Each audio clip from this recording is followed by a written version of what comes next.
Pringle looking towards Agard. Ravel, ambitious, but brilliant!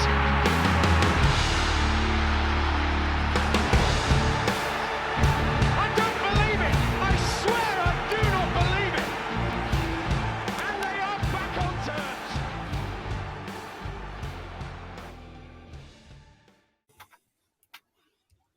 Hello and welcome again to New York Talk, the Rotherham United podcast, where we're going to talk about the first league defeat of the season away at Wigan Athletic on Saturday afternoon, and we're also going to look ahead to what feels like an inevitable Tuesday night game. Every week we have to play every Tuesday, don't we? That's Rotherham United, so we'll look ahead to that one as well. We've got the same guys here again. We've got Mick with us. Hello, Michael. Hello, good evening, good afternoon, good morning, and all that. Yeah, take your pick of whichever one you want to use. That's it. Well, it depends where you are when you listen to this, doesn't it? Yeah. Okay. We've got Ben with us. Hello, Benjamin. Hello. And Danny's with us again. Hello, Danny, mate. Hello. So we've got a defeat to talk about. A meaningful defeat, not just a Tuesday night loss in the League Cup. A properly meaningful defeat, which we will talk about with as much positivity and happiness as we possibly can, but there's so much of some issues that we need to bring with the game. So, first of all, thank you all for watching. If you're on YouTube, subscribe. If you're on iTunes, subscribe, and all the usual stuff, which we'll get through there. 1-0 defeat. We're going on paper, Danny. A 1-0 defeat to Wigan Athletic is not the end of the world, but yeah, but our fan base is like, bless them. I do think it is a little bit of an overreaction in some cases. Like, people have been calling for Warren to be sacked if we lose again Tuesday. Yeah, I mean, I've seen a poll on Twitter like, "Oh, should Warren be sacked if we lose on Tuesday?" And at least about 20% of people have said yes, and it's like, oh dear, no. But no. But it's like you say, on paper, it's not a bad defeat. It's just when you look into it a little bit more, it's like, oh, we could have taken a chances a bit better. If it was somebody else other than Smith that were crossing the ball and it met someone else's head other than Barley's, would it have gone in? It's a question of ifs and maybes. But the one thing you can say is that Wigan took their chance and we didn't, and we lost 1-0. And that's all you can really say about it. It just pulled everything out of you that it was in the 95th minute, and everyone in the stands were going, "Oh, they've won a free kick, they're going to score." Yeah, there you go. And I think that made it just that bit more hurtful, that we knew it would come in and like, yep, there it is. Typical Rotherham, as some people say. Yeah, it were, and that's the frustrating thing, Ben, is that as soon as it's got 10 minutes into the second half, because we weren't playing very well, you sort of knew we were probably going to get sucker punched. There were always that almost an inevitability of the Wigan scoring. I mean, if that thought was in your head as a player, you might as well just... It's not as a player, is it? I'm saying as a fan. Well, you don't know, because the fans feel it. Everyone in the stadium knows what's about to happen. Surely it comes across the players' heads. And it looked like it did. It looked like a Doffin. I'm not saying that he did. And I'm not saying this is not... It looked like he wanted to give a free kick subconsciously. Do you know what I mean? Like, I think my Wi-Fi's gone. Oh, no, it's fine. Subconsciously, it might want to... It might have subconsciously wanted to give that free kick to play into that. Do you know what I mean? Sometimes you do things to play into... I don't know how to explain it.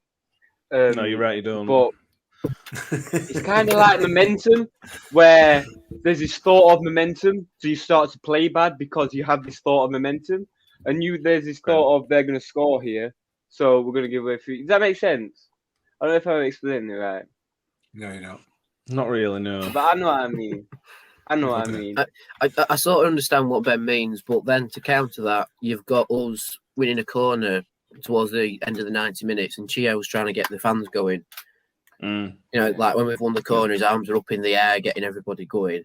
I just think it's one of them things where we think we do it all the time, but if you look back, we don't. It's just one of them things that has happened enough times where we've just gone, oh, that's it. It happens every time. But then you look at a few seasons ago where we put 4 past Solihull. I mean, I know it's Solihull, but we put 4 past him in 15 minutes. You know, so we've still got that desire to go and win. It's just it's just our fan base that thinks, oh, that's it. It's typical Rotherham. Added time. That's it. We'll concede. That's it. Yeah, I mean, what club has not conceded goals in the last minute multiple times in the season? You know what I mean? It happens. It's just. I know Accrington wasn't quite as late as that one, but it was 2 late goals in 2 games, which is the start of a pattern. I don't think it'll play out like. I think our fitness levels help us with that, but it's the start of something not looking. Something doesn't look amazing. Mick, I'm going to let you get this out of the way. You think it's offside? It is offside. I don't think it is. It is. But I mean, well, I mean, there's no point moaning about it because we should have been well ahead in before that. You know, that game yesterday on Saturday really was like a mini version of last season, all in one game. Because we played really, really well at times. We dominated play at times. We missed loads of chances, or not loads of chances, but we missed chances that we created. We conceded a late goal. 95 minutes or 4 minutes into injury time, whatever it is, as a result of an official's mistake. It is last season, all in one game. But you know, it's only it's second game at season. You know, I'll be honest with you. I'm with some of these people in our fan base. I think Warney should be out. I think Tony Stewart should be out. I think they should sack everybody and just start again, because that's just not acceptable. You know, all on earth signed Akeem Adofin when he were going to do that. It's just ridiculous. I mean, why would you sign a player, bring him on so that he can give a foul away at Endrick box on 95th minute? It's just madness, mate. Honestly. It's just Warning his magic crystal ball. Yeah, well, you know, you should be able to see these things. You should be able to see these things coming. You know what I mean? So it's just embarrassing. What I will say is, and we'll come on to there are quite a lot of positives to talk about from the game, so we will come on to those. But let's get the negatives out of the way first. I have said on Twitter, and I'm sort of on the side of this. The substitution for Adofin for Barlaser didn't really make any sense, because we need Barlaser on the pitch. We need Barlaser to get hold of the ball and put it out wide. Adofin's coming in. I understand the idea behind the substitution to show that midfield up, but it didn't. Number one, it didn't work. I know you can get a crystal ball, you can't see that, but this is a little bit of not a theme, but can happen from time to time, where Paul Warne's substitutions don't just not work; they completely backfire. And again, you can't get a crystal ball to say Adofin's going to make that tackle, but it didn't have a positive impact. And for me, that's not a straight swap, is it? If you're taking Barlaser off for Adofin, that's a change in what you're asking the rest of the team to do as well. I think what you're saying there, Matt, is exactly what we've just said about the last minute goals. You know, it happens once or twice in a season, and all of a sudden it happens every game. He made a substitution. Yeah, he's taking one midfielder off for another midfielder. Maybe he's wanted to show that defence a little bit. He's taking a more attacking midfielder off for a more defensive midfielder. It didn't work. You're right. He made a mistake, Adofin, and it was a mistake. You know, those things that everybody makes throughout the whole of their lives. One of them. And you know, it is what it is. I mean, it's just utter stupidity in my head, and it is only my view. So, but to blame the manager for that free kick because he's made a substitution, to blame the player for it's made an honest mistake. You know what I mean? And it happens. It happens game in, game out. It happens time and time again throughout games. And but nobody ever calls anybody, you know, for something where there's not a goal at the end of it. We only call them for the mistakes when it ends up being a goal. And then I shout my mouth off saying, well, that were offside, which it was. And I'm told, don't be mardy about it. Well, hang on a minute. It's all right with me not being mardy about the officials not doing what they're employed to do. But we can all, you know, some of us can moan and groan about the fact that one of our players give away a free kick, or manager made a substitution which resulted in this goal. It's nonsense, really. It's absolute nonsense. Paul Warne and his team make the substitutions based on what they think is right. Sometimes they work, sometimes they don't. Pep Guardiola makes his substitutions based on what he thinks is right at the time. Sometimes they work, sometimes they don't. It's football management. It is. But for me, there's also a concern that we were not in that. Wigan changed something at half-time. Well, whether Wigan changed something or whether we just changed the mindset in the second half, something changed in that second half. And all the substitutions that we made, we never got a foothold back in that game. Or none of the substitutions improved us. And again, this doesn't happen every single game, but this is a mini theme of where the substitutions aren't always brilliant. Danny, what's your views on it? I think one of the substitutes who made an impact was Ferguson. I thought Ferguson came on and took up the mantle that Miller had left. All right, he's probably not as quick as Miller, but in some cases he picked up the ball on the left-hand side and kept the attack dangerous. It was just the movement on the other side that didn't really offer much of an avenue. I think with Freddie, you could say that he didn't really have an impact because he's not very well. I saw on Twitter that he had a really sore throat and he took a COVID test. It came back negative and he sped over the Pennines to come and meet up with everybody. I think, was it on the day or night before or something? Night before like or morning of, yeah, something like that. Yeah, in the morning, yeah. So, I mean, you have to respect the effort for him to do that because someone could have just gone, "Oh, I'm not well. I'll just stay at home." But he still made the effort and still played. With a Dauphin coming on, this is my personal view, but I thought Barlaser looked very tired in that game. I thought because he was that anchor at the back of midfield, I thought because we're going to quite a powerful team coming forward, especially their front four, front five coming up from midfield. They look really strong and really quick. So he had a big job on, and it was just starting to blow out of his backside. So I can see why Warren's made that substitution. And because Wigan were on the front foot at the time, I can see why he brought a Dauphin on instead of Rathbone. But it's that what goes back to that thing of he can't see a Dauphin making that foul, which was soft, by the way. If this is going live before my video comes up, watch the matchday video. You can see how soft it is and how the ref is legit squatted from more or less kneeling down, looking for the contact, and then gives it. But it's just one of them things in football where you can pick apart everything with the wonder of hindsight. But at the time, it's like, okay, we brought a Dauphin on, let's see what he does. And unfortunately for him, it went the wrong way we wanted it to go. We wanted him to be the anchor in midfield and spread the ball out wide like Barlaser did. But instead, he gave a free kick away and it cost us the game. But it is what it is, end of the day, isn't it? Yeah.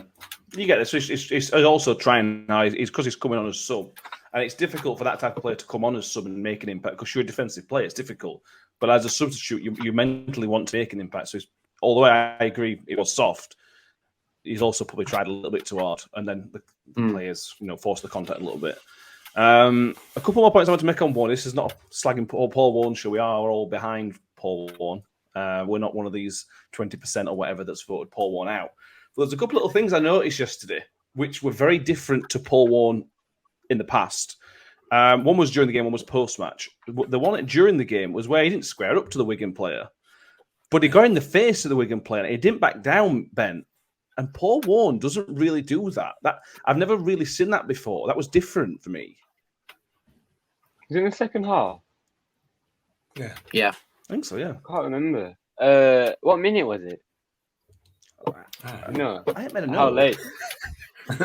well, if it was a 60-something minute and he knew we were getting beaten, maybe he was trying to give us a spark. I love it.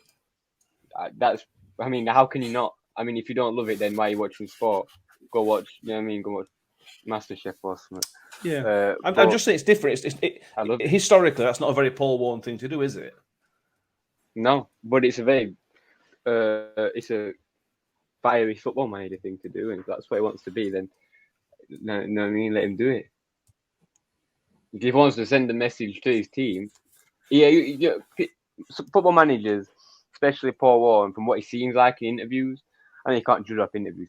People say the opposite thing in interviews, don't want to give it away. But he seems like a very tactical man. Like the moves he makes are very tactical, and I feel like that's a message to send a message. You know what I mean? He's not a very hot-headed guy. So I think that was on purpose. To be fair, it was a nasty challenge. It was, a yeah, I nasty, agree. late Yeah. challenge, and fully deserving of that sort of reaction from the manager and probably from the player. I think it was Shane Ferguson, weren't it? I think that was Shane Ferguson or Mikel Miller. I can't remember. It was a nasty challenge. So, I don't blame him. It's good to see. Yeah, possibly. I was just pointing out. It's just pointing out it was different to what I've seen. And the second point is in his post-match interview, Radio Sheffield. And again, this is not a very Paul Warner thing to say. He had a little bit of a dig at Wigan. He referred to them as the Harlem Globetrotters type team, which I don't really understand. We really got Wigan's fans back, so I quite enjoyed that, to be honest. But again, mate, that's not really how Paul Warner normally operates, is it? He normally sort of doesn't really comment on the other team and gets on with us. That was quite out of character for him to reference that. Well, we've talked about it before on this podcast just recently about the fact that there seems to be a very definite change in attitude from the manager from last season. He's definitely hurting. He's definitely hurting from what happened, and I think he's angry about it. I don't think he's. When I say hurting, I think angry. The anger is more the emotion and frustration rather than upset, if you like. And if he's going to add that to his game, as well as also all the other attributes that we know he's got, then that's only going to improve him, in my view, as a manager, because he's not a Steve Evans type who's just going to lose it completely and start throwing players around and anything that he can find. That's just not. He's not going to do that. He's certainly going to be a man who can manage his anger and his emotions, but he's not really shown, like you said, that before. And I think because of what happened last season, there's some anger in there. And Well, his way weren't working. It's good to see. Well, it's not been working, has it? You said that it's worked up to a point, hasn't it? Worked up to a point, but if you want to stay in Championship, it's not worked. I'm not saying, I'm not criticising. I'm just stating a fact. And if he wants to do that and it gets us promoted and keeps us there, you know what I mean? Fine by do that. It's all to a point in it. As long as it doesn't change the positive sides of him, then that's fine. But if it then starts to have that negative impact, I don't think it will. And these are two isolated and individual and quite minor points. They just struck to me yesterday. Danny, what are your thoughts in general in terms of what we've just mentioned? Well, I've just had a look up on Wikipedia about the Harlem Globetrotters, and it's an American exhibition basketball team, and it says they combine athleticism, theatre, and comedy into their style of play. So you can understand why a few Wigan bites happened at that. And I think they don't know what Harlem Globetrotters is. Hey, yeah, like I said, I know what they are. And second of all, why is that? I knew how good, what they were. How much I want to be one. How high they can jump. How athletic they are. I'd love to be Harlem Globetrotter. That's not a dig. Thank you. Yeah, I knew what they were. It's just that it's one of the things where it's like, well, why have they bitten so hard at it? That's right. And I mean, at certain times, it does have a point because some of their challenges on us and some of the ways they went down from our challenges were very theatrical. And sometimes it was a bit comical how the referee gave stuff for them but didn't give it for us. Again, if you watch my video, I zoom in onto a bit where Chio gets absolutely felled by one of them players and ref just goes, nope, and they just carry on. So I can see where the little digs come from, and I think when Warney does have those little episodes of out of character moments, I think it's because he's getting more passionate about the way we play football rather than it being about the club where he's played such a long time and they gave him a testimonial and then got thrust into the management role. He's now turning into that really passionate manager who just wants us to win everything rather than him doing the job for the club. He's now embedded in it and he just wants the club to do well. Like we saw it after the Grimsby game in pre-season where he was fuming at how we'd played in his post-match. And I think we're seeing a little bit of that now. He's seen that, we've seen positive signs in the game. and the goals completely brushed over that, and he knows the flack that our fans are going to give the team for it, which is unjustified. Unjustified to a point, because we did make mistakes. We wouldn't have lost if we didn't make mistakes. But I can see why he's called Wigan a team like the Harlem Globetrotters, because again, like I've said, some of their tackles on us were theatrical, and the referees were sometimes comical in his decision making. It was, Mick. This is something we talk. Go on, Ben. They're kind of a laughing stock. They're not good at basketball. They're just good at dunking and putting on a show. They're not good at basketball. Does that make sense? They're not got actually any skill. They're just good at putting on a show. Maybe. Not actually good at football. That's one of my questions. I'm not sure which factor of Garland it was referencing. Was it because they were tall, because they were strong, because they were just being daft, like going down silly fall? I weren't quite sure. But that may be why I said it, because it left so many open-ended options for it. I mean, if it's because they're tall and athletic, then that's a compliment. You know how high these people can jump? That 14 vertical. Do you have any idea how high that is? I don't think he's saying they can jump really high. I'm just saying. I'm not. If it's that, it's just. I'll check it. Just the physicality. Let's have a quick talk about the referee, Mr. Lewis. We called this quite early in the game, Mick, that initially in the first half an hour, it was letting everything go, absolutely everything. It wasn't giving any fouls. And then he trapped himself in a trap, because he started giving little fouls. And then the next time that foul came, he had to sort of give it. But then he's clearly at a reset where he said, I'm not going to give another one. And then he fell into another trap. He was so inconsistent yesterday. This is an issue for the PGMOL or PGOI, whatever they're called, referees associations, not only in this country but across Europe, because they've made a decision, clearly starting with the Euros, to start letting things go a little bit, not giving these silly little fouls. But then they've clearly not trained anybody. They've not given anybody any training. They've just said, this is what we're going to do. They do it every year. They do it every year. They do. And then after three or four games, it all falls back to normal, which is probably what will happen this time. And the reason it'll fall back to normal is because these people are not well trained enough for the job that they're doing. They can't be. It's impossible. It's impossible to have. Let me finish. You're well trained. All right, finish. That's finished. Let me finish. It's impossible. Popcorn out, guys. Well, I don't think anyone understands the idea of training you have to go through. Go on, Ben. Let him go, Ben. Go on. I am talking about referees here, Ben. Yeah, prove your wrong point. I'm waiting. Well, all I was going to say was that they're not competent enough to employ the same rule for more than 5 minutes before they forget about it and then put another interpretation on it. It is what it is, isn't it? You know, it's never going to change. So all we can do is moan about it when it goes against us and not talk about it when it goes for us. As football fans, that's what we do, I guess. But I don't expect anything less. What I expect from referees is inconsistency. But that's what we're going to get. We know we're going to get that. We got a lot worse than inconsistency last season. But, at least, like I said, in this division when we came down, we know what we're going to get. The refereeing standard is probably better, but it's going to be inconsistent. And that's what he was the other day. Just utterly inconsistent. How can you do your job, right? Let's say your job, right? You've been doing your job, whatever, how long, how much experience you've got, right? You're doing your job. Everybody on the pitch, everybody in the stands is waiting for you to make one mistake so they can shout at you and say you're inconsistent, crap, and just like all the other refs.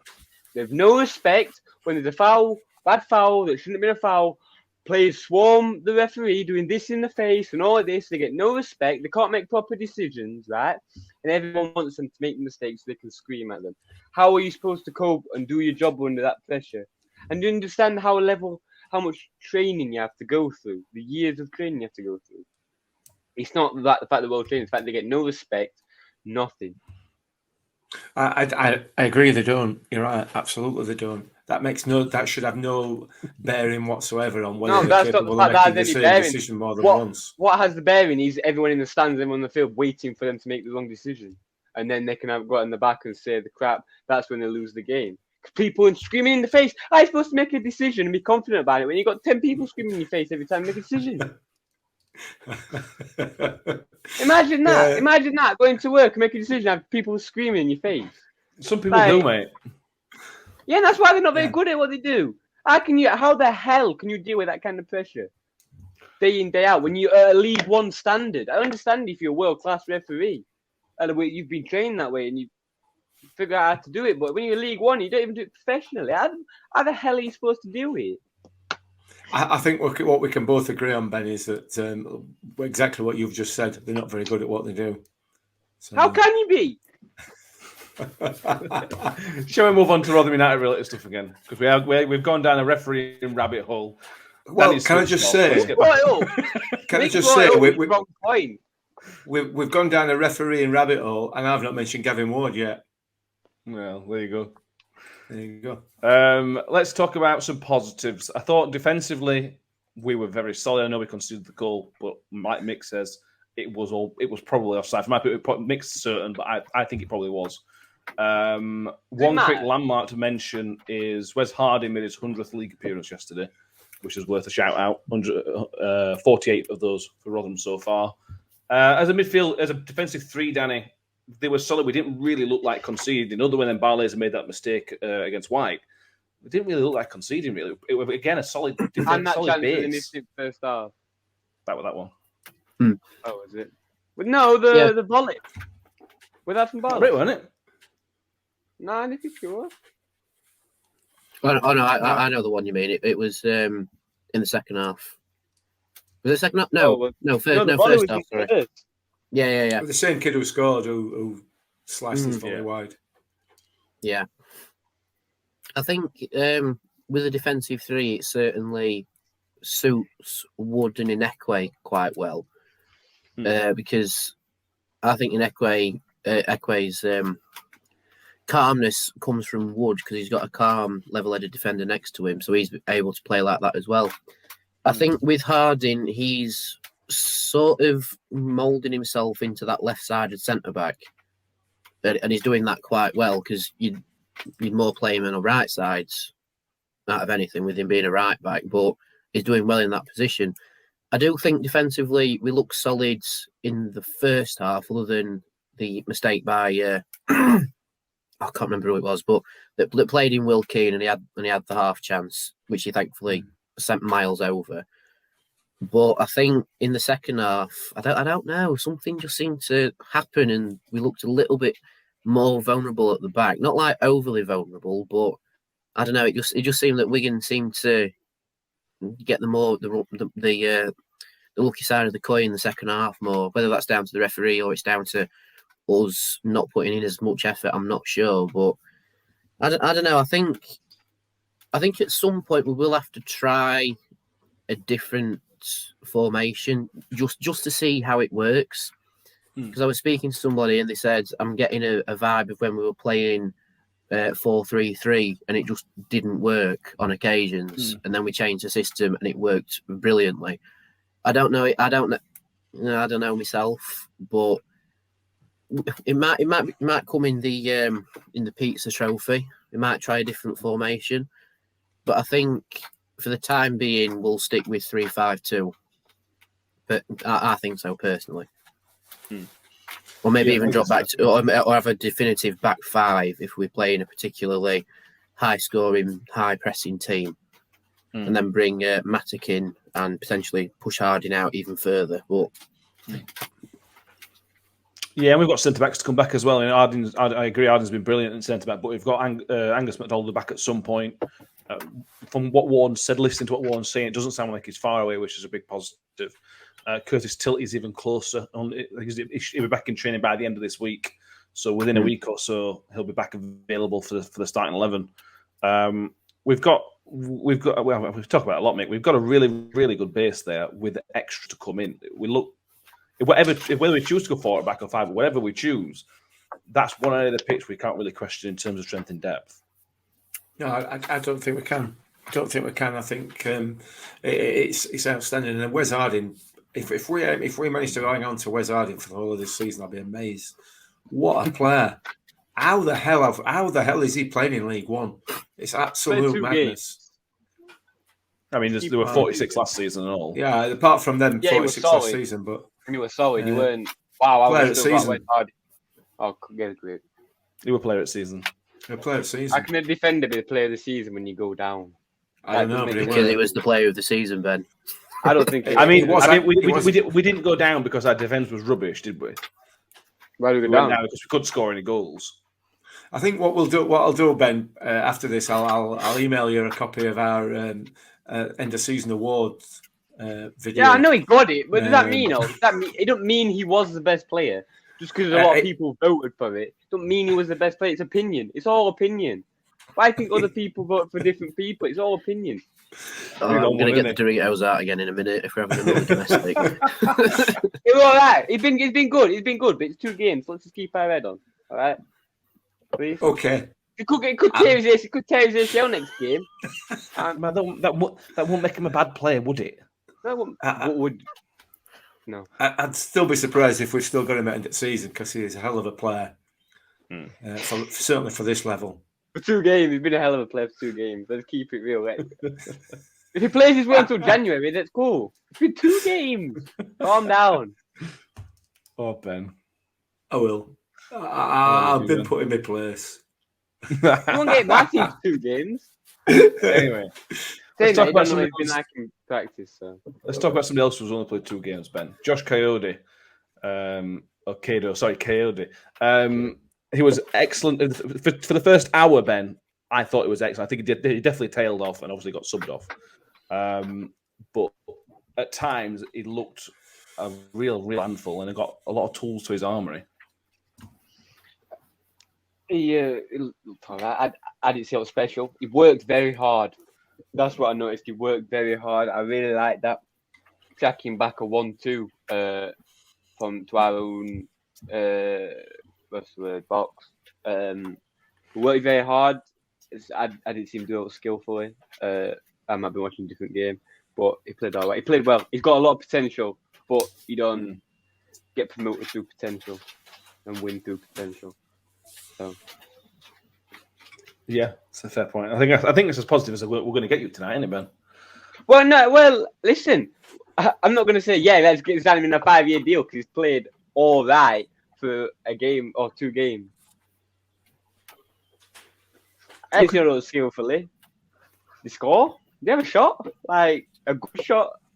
Like he played. No, he did play. He worked very hard, which is very promising, and that's the most important thing when you're young. I suppose, yeah. Okay, fair enough. That's probably yeah. So that puts our first league defeat of the season at the 95th minute winner, which was just one of those things, which is offside. It's off free kick. With the one glaring opportunity, we had a couple, but the glaring opportunity, Danny, was the Jamie Lindsay one late in the first half. There's no excuse for a professional footballer missing that, is there? I don't know how he's missed it. I honestly don't. It's coming across the box and it's fallen to him perfectly, and he's somehow, I think he's hit it with probably the bottom of his boot, and it's just flung off straight into the stand. And it's like, it's one of them things where everybody at stand thought it was going to go in, and then it's gone miles over, and it's like, how's he missed? But nothing beats the fans' reaction to Barley's header in the second half. Every single row thought it were in, and we were halfway through cheering until we realised the ball had just been cleared out the 8-yard box, the 6-yard box. Sorry, and our 2 best chances, I don't know how we've missed, because we've seen us bury those chances before. Some people have said if it was Smith's head on it or a player like Crooks' head on it, it's in. Same with Lindsay. If it was, say, Ladipo got his boot on it, it would have been in. But again, it goes back to that ifs and maybes thing. And like I said at the start of the podcast, Wigan took their chance and we didn't take ours. And unfortunately, that's the only thing you can really say. Wigan took it, we didn't. Yeah, it's one of the few things you can sort of level at Jamie Lindsay, and it is being a bit harsh because that's not necessarily his role in the team, but I'd like him to score a few more goals. And he's just missing goals from his game to be almost a complete midfielder. He does everything else so well. Yeah, absolutely. He scored a couple last season, and you felt, you hoped, kind of thing, that was the start of his progression in terms of putting ball in the back at net. But it didn't happen. But we're only 2 games in, as Ben's rightly pointed out. You know, there is a long way to go, and players like Jamie Lindsay will get on the score sheet this season. Josh Coyote will get on the score sheet this season. Got crystal ball back there. I mean, 600 if you want. Yeah, no problem. I'll email them to you and all with video I send. Just start selling him in the shop. New York Talk crystal balls. Yeah. Sure. Anything else that you want to mention on the Wigan game? I think we've covered just about everything here. I will mention the trouble that happened after the game, which was completely pointless. Because from what I've heard, it wasn't Wigan fans who were Rotherham fans. It were Rotherham fans fighting themselves. Oh, again, that's standard, that, isn't it? Yeah, it's like why fight your own fan base because you've lost a game again? Not to any disrespect to Wigan, but against Wigan, you know, who aren't going to kick off with you. You know, it's like whenever we play Sheff Wednesday and Doncaster, something's going to kick off because it's Sheff Wednesday and Doncaster.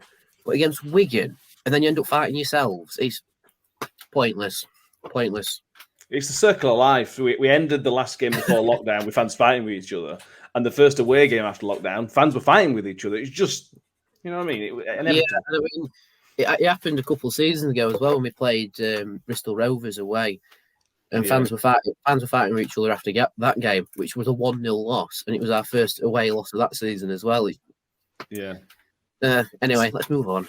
Some people can't lose, can they? Yeah. Some people don't know how to lose, and that's, you know. It's not even that. It's just hilarious. Like, it's hilarious to a point. Yeah, but how good does it make you feel about your own life? Like, I'm being real. That makes me feel so good about my life. I'm not trying to offend anybody, but it does. Like, if that's your weekend, like, thank you. I suppose that's a fair point, Ben. Yeah, I'll let you have that one. So we're moving ahead to Tuesday night's game to Morecambe, where hopefully there'll be no more fans fighting with each other, although the trend may have been set.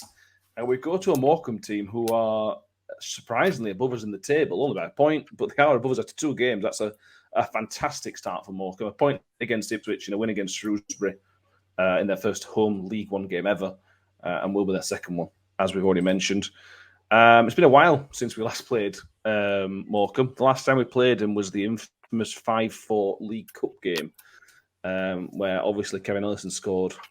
It was, I think, Alan Stubbs' second game. It was a sign of things to come, unfortunately. Kevin Ellison still there when Alan Stubbs are there? Yeah. The only good thing about playing Morecambe now is that Kevin Ellison doesn't play for him anymore, so he can't score against us. Which he would do. He hates him now, doesn't he? Yeah. Or at least he hates their manager now, anyway. Well, their former manager, Derek Adams, was their manager, has now left and followed the money to Bradford. They've had such an overhaul of players. They lost like 17 players and have had to bring in 17 players over the summer. Some of those are re-signings and loans, but they've had such an overhaul of players because of manager leaving and other things. If you are interested to find out about Morecambe, go to our YouTube channel. The Scouting Report will be up there. If you haven't watched it already, go and watch the Scouting Report as we find out a bit more about Morecambe.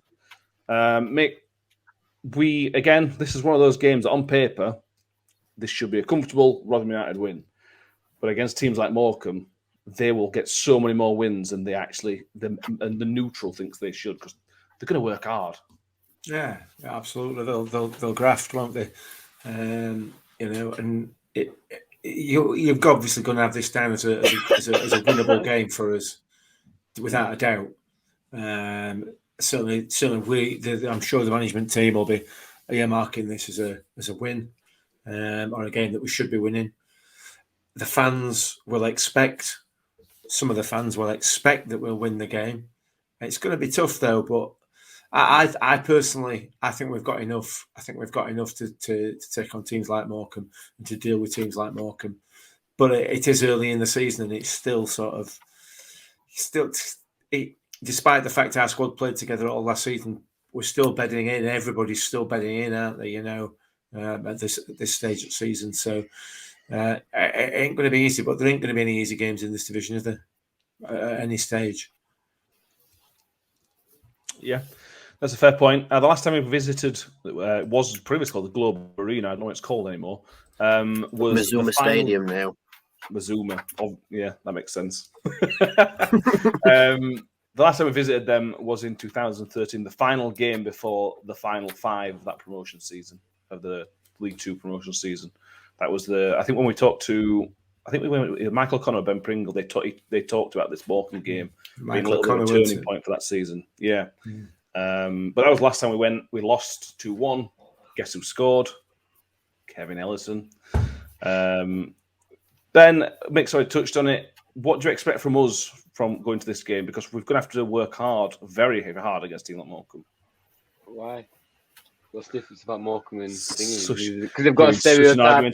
Tonight. No, I'm not. I'm just saying they've got a stereotype about being a hard-working team. Like we've got a stereotype of being a physical team. Listen, I'm not in Morecambe's training ground. I'm not in Rotherham's training ground. Like I don't. It's very hard to predict what kind of team we're going to line up in. From a fan, if I'm just being a fan, with a blind guess, not blind side, blind hit, blind guess. No, oh god, I'm thinking. I've got in my mind blind side hit, and we'll edit this bit out, Ben. Yeah, I've got in my mind blind side hit. I'm trying to say blind guess. I'd say it's the same formation. I don't see why not. I mean, we lost, but we shouldn't have lost. Station off. We deserved it, but we couldn't have lost. If that makes sense, like we could have won. What changes would you make to the Rotherham team? What changes would you make? No, Save yourself. No. Take Wiles out for Doffin. That's the only change. Okay. It's not a bad shout, to be fair. I think Wiles has been. He scored against Plymouth, but I think in overall performance he's been fairly quiet in the 2 I'm not gonna lie. I thought we were playing that 2-3 times in the game yesterday. So, and that's not a good thing for his position. What he plays or what we think he plays. Well, no, for midfield, you want to notice him. A defender, it's good if you don't notice defender, but in midfield, Wilesy players, we want to be noticing. Danny, what are your thoughts for us? What would you change for us into Tuesday? I would bring Ladipo on in place of KO Day, if he's well enough. Yeah, because I think with KO Day, I don't word it properly. He's got a lot of strong attributes about him, but he still isn't quite a proper footballer in how he applies it. If that makes sense, he's still very rookie in certain areas, and I personally don't think he's ready to start for us. But in terms of coming on as a substitute, is a solid backup for Ladipo. Potentially bring Barlaser back into it if Morecambe aren't as much of a strong attacking side as Wigan. But then we've seen that they've drawn with Ipswich and beaten Shrewsbury. So how are you going to look at that? Are you going to look at it if we need to try and nullify them, or are we going to just play our way and try and play around them? Like with O'Benny and Miller on the wings, like we tried to do against Wigan. Didn't quite work out because we didn't score. It's interesting dilemma for one to try and work out. Plus, it's a Tuesday game, so people will still be a bit, I don't know, a bit downtrodden from the Wigan defeat. That'll have to try and bring themselves back up to speed about it. And then you've got the Sheff Wednesday game on Saturday to think about. So I don't know. The one change I can see is Ladipo coming for KO Day if he's well enough, and potentially bringing Rathbone in because he didn't play at all. How bad is Soft Bow? Is it a bad? Well, it were enough to potentially keep him away from the football until they tested negative for COVID. So, and it was enough to keep him off the pitch for 70 odd minutes. When I hear sore throat, I don't think it's an injury, but I don't know how. It's not an injury. It's clearly it's an illness. An illness. Well, you know what I mean. Yeah. I don't know how bad it is, so I'm not going to. Yeah, it must have been fairly bad. You can assume that. Otherwise, one wouldn't have mentioned it. So yeah, I'm not going to. It's worth Before I ask Mick, ref watch. This time we have David Webb, who is a championship referee. The last time we refereed was away at Birmingham, away at Coventry when we obviously played at Birmingham when we lost 3-1, which was one of the worst performances of the last season. That was a really, really bad day. But the more interestingly, he refed us at home against Norwich when he sent Angus MacDonald off. So that's the most memorable. That's the only memorable moment I can find from his referees. Although it was a red card, so yeah. There's a lesson to be learned there. Then for us, we need to just be getting in his face and influence him because he'll be influenceable, won't he? Yeah. And it'll give Ben Wiles the opportunity to throw himself on floor a few times as well and try and win some free kicks. He might get him this time. True. What about you, for changes? We talked on Saturday, me and you, about in the keeping with Chio and Miller being very positive against a team like Wigan, who we all expected to be decent. It worked. We were a threat. Chio was one. He mentioned it. It was unplayable. Chio were outstanding, and that allows Miller to be very, very good as well because it gives him extra space because they've got to cover for there. Do you still go that way? Do you still go that positive route? Do you bring in Ferguson? Do you give Sadler a pop? What would you do in the wide areas?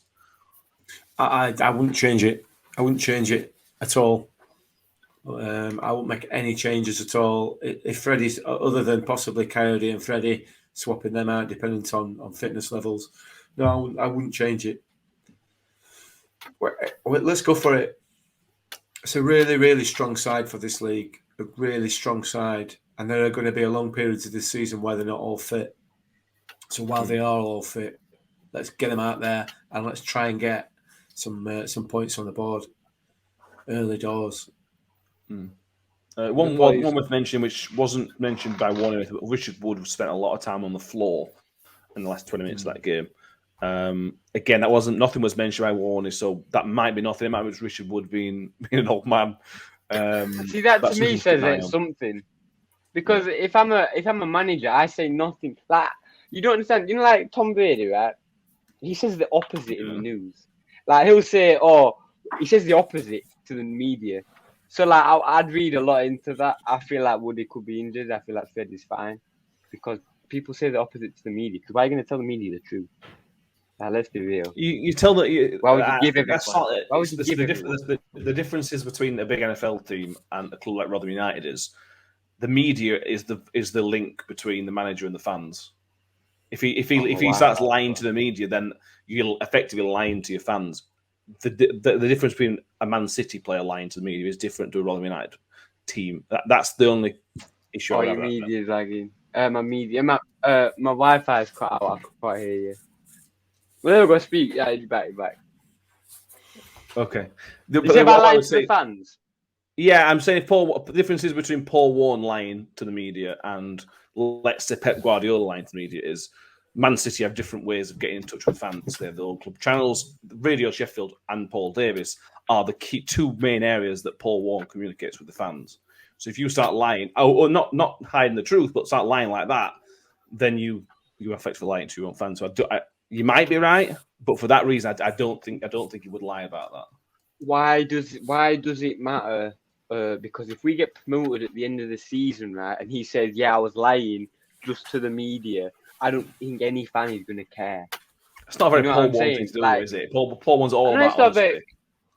Yeah, that's not. I don't like that. Why would you tell everyone? Like, it's not in their business. You know what I'm saying? Like, if their manager's not doing it, why are we doing it? Like, because if I'm reading that, I say, "Oh, Freddie would that, bro.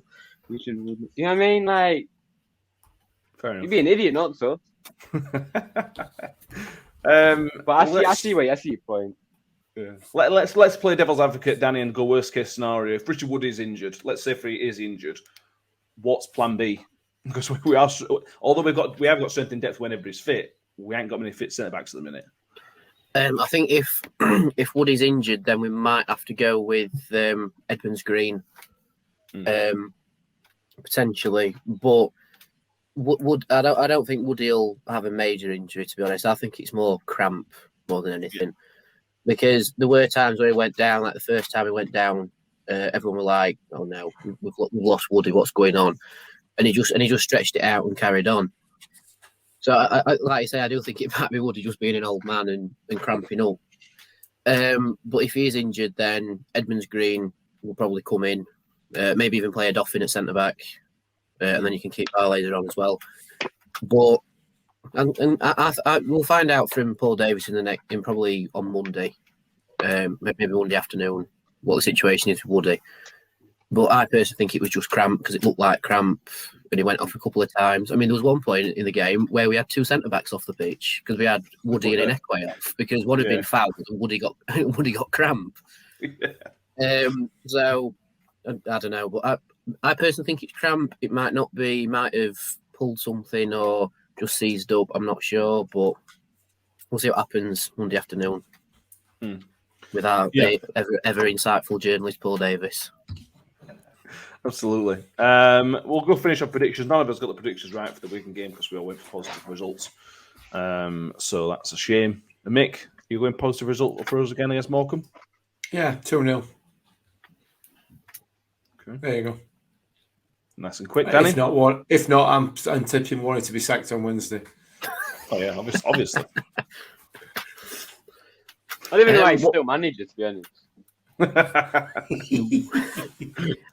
Ben, don't you'll have that one Twitter account that I won't mention, but we all know which one I mean. You'll have him after you. I mean. I don't have one for it, I'm not gonna lie. Come at me, I don't go on Twitter. Come at me, I don't go on Twitter.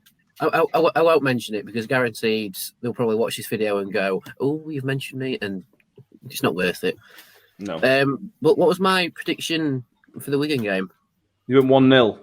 I didn't put to Wigan, so it must have been 1-0 to us. I mean, I was half right. I said 1-0. Yeah, nearly.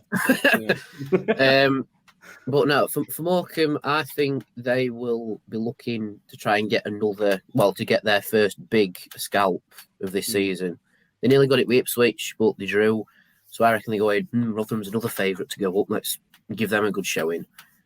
So they'll certainly give us a big challenge, and their desire to win it will be quite high, maybe higher than Wigan's was. So I will say 2-1 to us. I'll go positive again. 2-1 to us. It's a dangerous time to play a team like Morecambe. You know, when a team will just come up, the first month of the season is a difficult time to play them because they still have that momentum. I know we've talked about a high turnover of players, but they're still going to have that promotion momentum, and they're showing that already by picking up the points that they have. Ben, what are your thoughts? Maybe because of score prediction. I'm gonna go 2-0. 2-0, same Mick. Yeah. Cool. I'm going to go 1-1. That's a hat trick, isn't it? The same result as Mick. Yeah, both take on the same the other day as well. Yeah. Oh yeah, Mick copies me. Mick copies me all the time. If I had gone first, I'd have said 2-0. I had 2-0 made, and then Mick said it. He's trying to beat me, I think. I mean, there isn't a league table for it, so you can't beat him. You've got the same shirt on as me. Look. I want to be you. Yeah. It's like if we don't pick up a win, it's not the end of the world. It's game 3 of the season.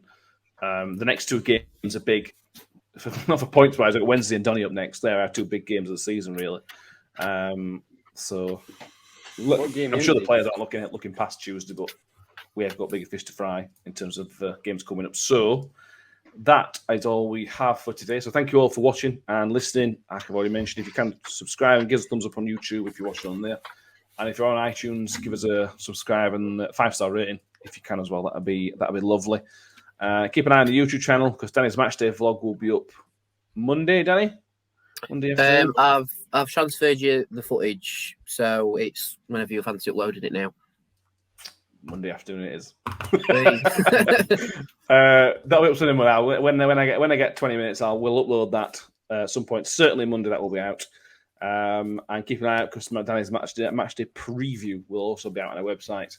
Looking ahead to what we can expect from Morecambe as well. Mick, anything else that you want to talk about?